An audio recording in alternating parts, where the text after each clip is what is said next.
Pezeshkian only represents a regime of mass murder and genocide and terror.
Thousands of Iranian Americans have come from all over the United States in front of the UN to tell the world that first, Pezeshkian only represents a regime of mass murder and genocide and terror, that the head of the stake of war and terrorism lies in Tehran, that this regime must be brought down by the people of Iran because they want democracy and freedom, and that there is an alternative to this regime, as you have seen rounds of uprisings inside Iran by the people.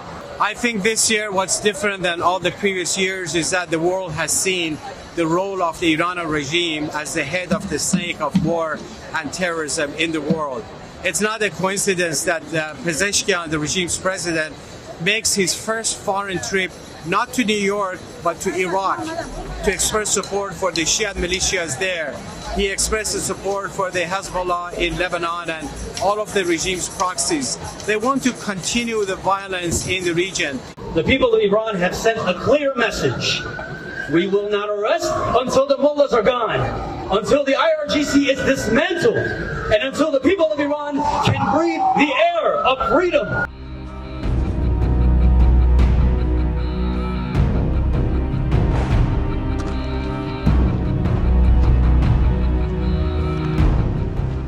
Over the past year, the world has witnessed the true nature of the Israeli regime. It has witnessed how the regime carries out atrocities in Gaza, and in 11 months has murdered in cold blood over 41,000 innocent people, mostly women and children.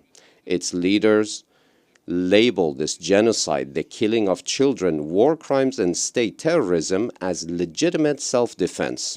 They label hospitals, kindergartens, and schools as legitimate military targets. They label the freedom-loving and brave people around the world who protest against their genocide as anti-Semitic. They label and oppress people who have stood up against 7 decades of occupation and humiliation as terrorists.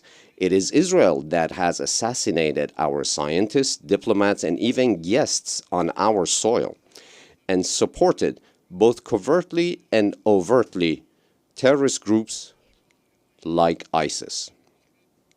Iran, in contrast, has supported popular liberation movements of people that have been victims of 4 generations of the crimes and colonialism of the Israeli regime.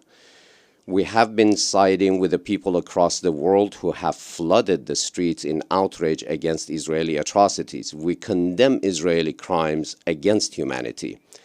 It is imperative that the international community should immediately stop the violence and bring about a permanent ceasefire in Gaza and bring an end to the desperate barbarism of Israel in Lebanon before it engulfs the region and the world.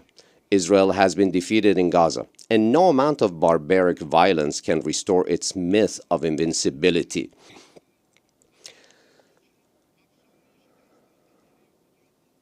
Naturally, blind Israeli state terrorism over the past few days in Lebanon, followed by a massive aggression with thousands of victims, cannot go unanswered. The responsibility for all consequences will be borne by those governments who have thwarted all global efforts to end this horrific catastrophe and have the audacity to call themselves champions of human rights. the only path to end this 70 years old nightmare in West Asia and the world is to restore the right of all Palestinians to self-determination.